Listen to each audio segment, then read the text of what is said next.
sure that we've got the kinds of supports that will assist and lift up families.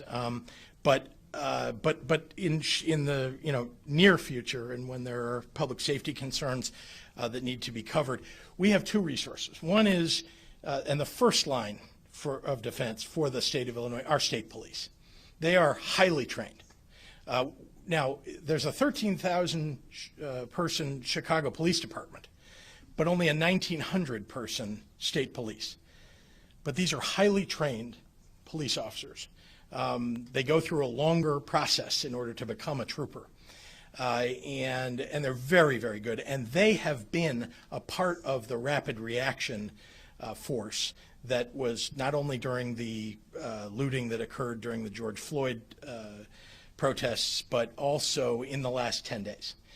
You didn't hear a lot about it because they're working with the Chicago police, working with a plan. You have to have the mayor and the Chicago Police Department utilizing our state police in the right way. You can't just march into a city and start doing things without coordinating with the local police department. But we've been doing that very well. Our director of state police, Brendan Kelly, is in regular, and I mean daily, communication with the CPD, as is his leading command. And so we'll continue to do that, and we're going to actually do even more from the state police end. Again, National Guard is something that we have done and can do as perimeter security, and they did that around the loop during, again, May and June. And they're on call, and again, need to coordinate with the city in doing that. And I've called the mayor and spoke with her a number of times to make sure that she knows and her command group knows that National Guard is always available. Can I ask about the graduated income tax? When the largest black trade organization in the state expressed their concerns about the graduated income tax and said they are not in support of it, they were then frozen out of a state event. Why would that happen? And are you willing to listen to all sides of those? Oh, yeah. And is that really how you want to run your administration? Well, someone expresses their view, then they're not allowed in to be at a state event.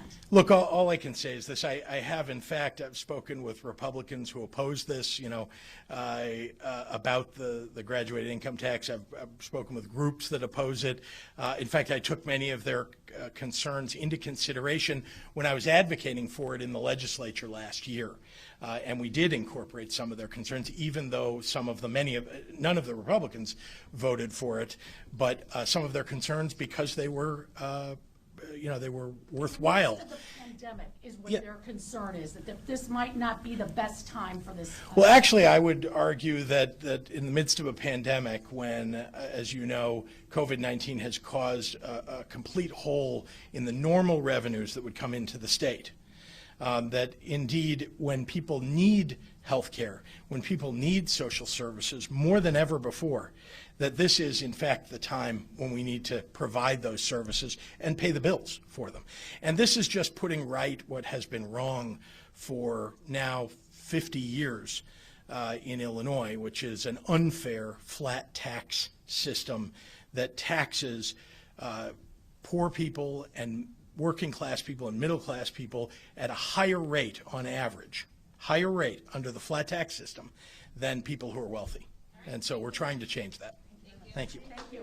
Thank you very much. Dr. Burke, can you give us a timeline? Dr. Burke? Can anybody?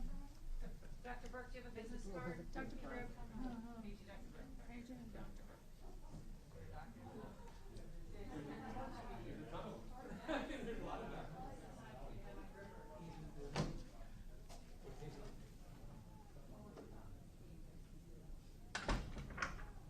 Okay.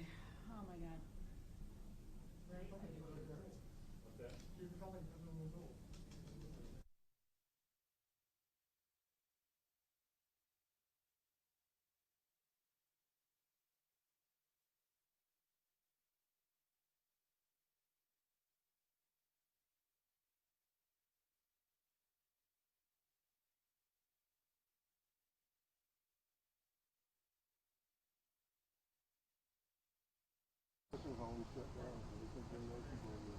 I know.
Good afternoon, everyone, and thank you for joining us again on our daily press briefing with our Illinois Democrat panel.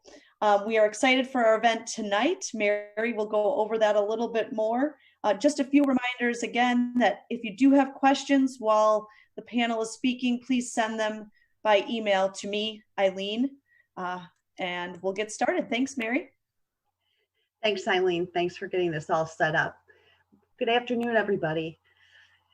Reverend Martin Luther King said injustice anywhere is a threat to justice anywhere.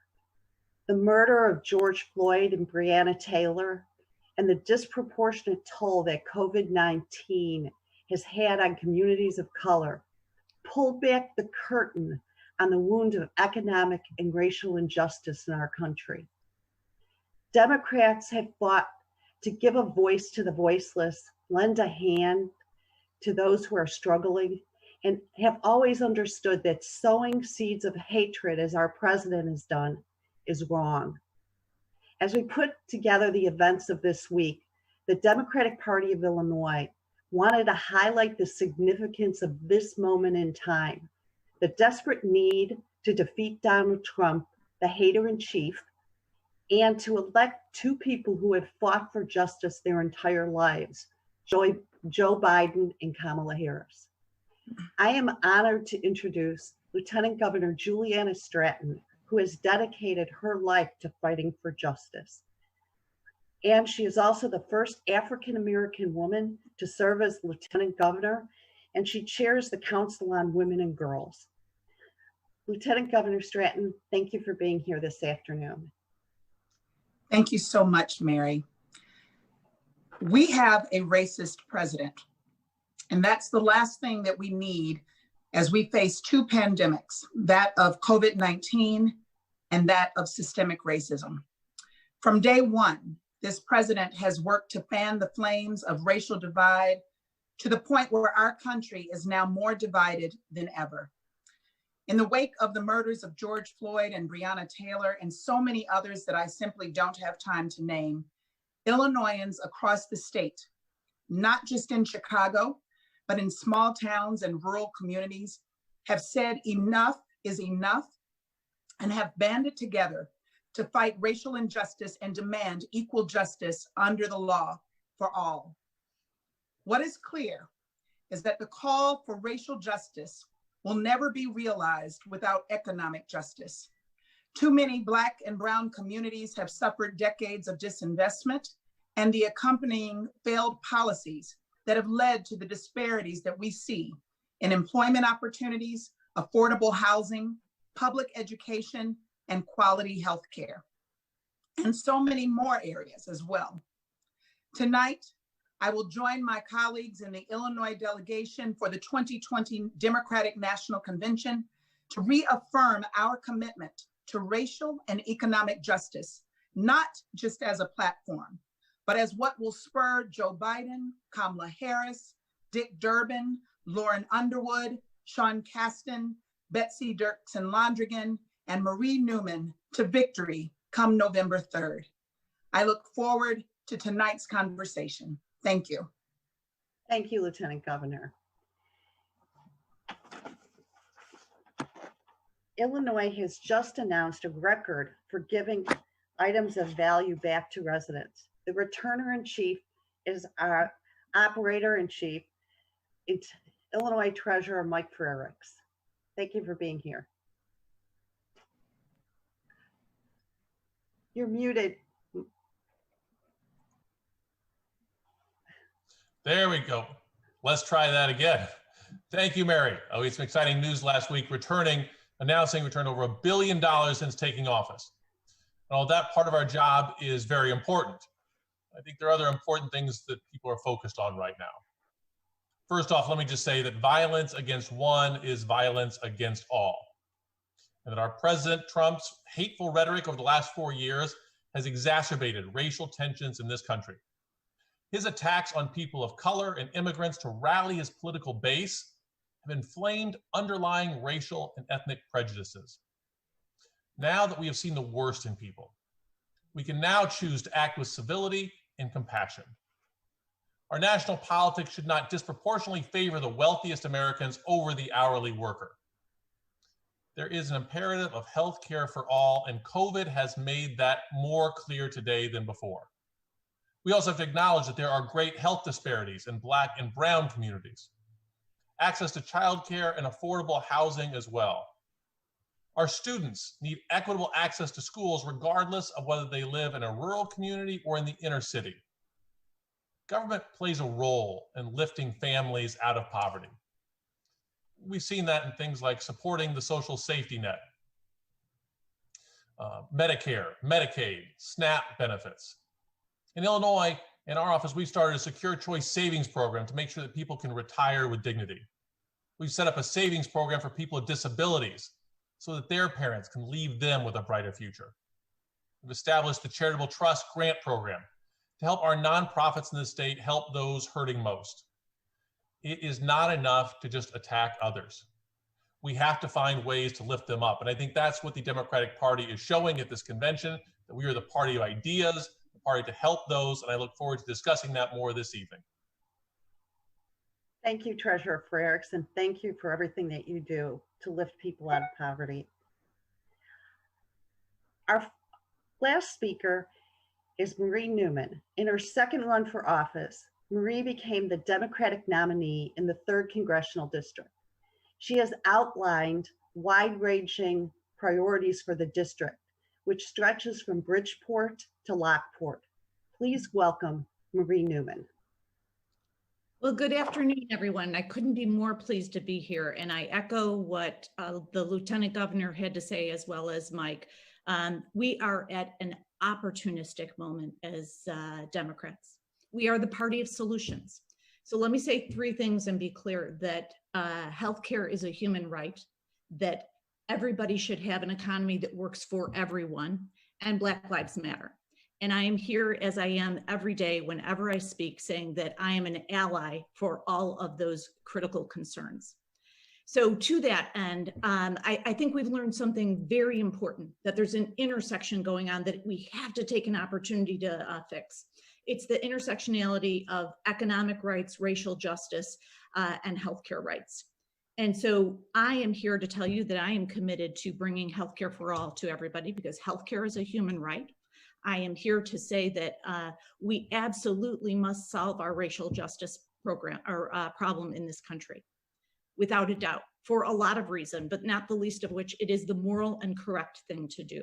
We are a country of morals, compassion, but we're also the Democrats are the party of solutions. So what I'm asking everybody today is to encourage everybody to vote up and down ballot for the Democrats, so that we can bring innovative, entrepreneurial, and socially just solutions to everyone. Thanks. Thank you, Marie. And now I'll turn it back to Eileen, because I think she has a couple questions.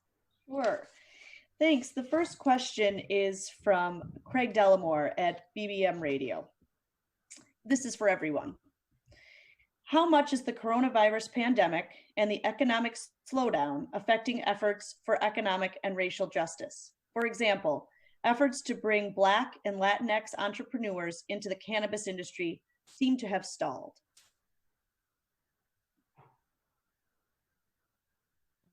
Sorry, I will talk about that first. I want to talk about something that is working very well right now in our administration as it relates to the cannabis industry, and that is our R3 program, the Restore, Reinvest, and Renew program, of which I am proud to chair the board of the R3 program. It invests 25% of the next net tax revenue from adult use cannabis sales back into the communities that have been most harmed by the war on drugs, that are disproportionately, of course, Black and brown communities.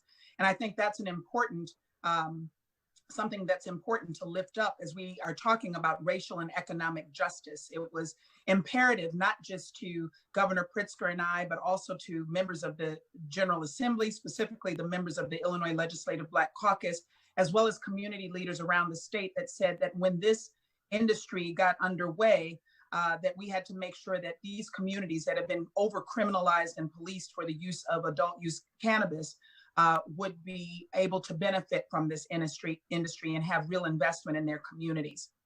So as you know, Over this last several months since adult use cannabis became legal in our state per Governor Pritzker signing the bill into law, we have seen record sales. These record sales mean that 25% of the net tax revenue coming in, we've seen both in July, June, we broke records, and we expect that to see that those numbers continue to increase. So we'll continue to work on all of the social equity aspects of this legislation, but one that I want to lift up that is actually moving forward in a very good way. We've already had the first round of funding. The applications have gone in. We had a record number of proposals come in for that funding, and we look forward to the next phase, which is reviewing. So we are continuing to keep equity at the center, and that is why we are talking about this evening and making sure that as Democrats across the state of Illinois, and as we push forward on the national level, that equity continues to be at the center of the work that we do. Right. Thank you, Lieutenant Governor. To answer that question, in the Treasurer's office, COVID has not slowed down our efforts. This is something we started tackling from day one in our office. Whether it be increasing the number of minority, women, veteran, disabled-owned firms who are dealing with our broker-dealers, we went from about 1% utilization to over 70%. We've increased the number of minority asset managers significantly since coming into office. But as an investor, we also are shareholders. We are owners of companies out there, and we've been using our power to make sure that their boards are more diverse as well. Not just for checking a box, but because we know that when you have more diverse voices around a boardroom table, your company performs better. You're less prone to groupthink. We're also finding ways to invest now in the south and the west sides of the city of Chicago, partnering with other entrepreneurs. And we're very excited about the results of our small business COVID relief loan program, making sure the businesses that have been impacted so much by this pandemic have access to low-cost capital to keep them open, because we know that as difficult as it is to keep a business's doors open during this time, it's a lot easier to reopen than it is to have if you have to shut down and shutter your business. So those are some of the things we're doing. This pandemic has caused problems for everyone out there. But in terms of our commitment to racial and economic justice, it has not slowed them down. Thank you, Treasurer. Marie? Sure. So as a former small business owner, lots of folks have come up to me and said that the process is a bit slow, but we also have to understand that there's a pandemic and it is a new category of business in our state. So I'm thrilled that we now have that category of business. What I will also say as a former small business owner here in the district, that over 40% of all businesses have owners that are people of color. It is an incredibly important part of our economy right here in the district. Half of our economy nationally is small business. So in a great open and opportunistic field as cannabis retail ownership can be, we need to really support it. We need to support people of color and their businesses, invest in entrepreneurship. That's how we're going to actually get out of, we're in the relief stage right now of this economic downturn, but getting to the recovery stage means that not only do we bring transportation and infrastructure projects to the fore, but also support our small businesses and our new entrepreneurs that are just starting. Thank you, Marie. I'll turn it back over I'm not to seeing any. Oh, thanks. I'm not seeing any further on-topic questions, actually, so we might wrap up a little early here. Marie, I do have one directed for you from Mitch Armentrout at the Sun-Times. He asks, do the scandals surrounding Mike Madigan distract from the party's goals in November, and should he step down? Well, first of all, let me just say I'm infuriated by the ComEd scandal. We will not let us be distracted by that kind of thing. This is the type of corporate scandal that the dictator-in-chief is famous for. And we as a party, as a Democratic Party, have to come to the fore, be united, and fight this tooth and nail. So we will not be distracted by this in any way. We will move forward and we will win in November. Thank you, Marie. Eileen, do you have anything, any other I'm not questions? getting no further questions from the press, so Well, terrific. Thank you all for being here and for coming on tonight, because I think it's of all the events this week, I'm the most excited about this one. So thank you very much. See you tonight. Thank you. Everybody be well. See you tonight. Thank you. Bye-bye.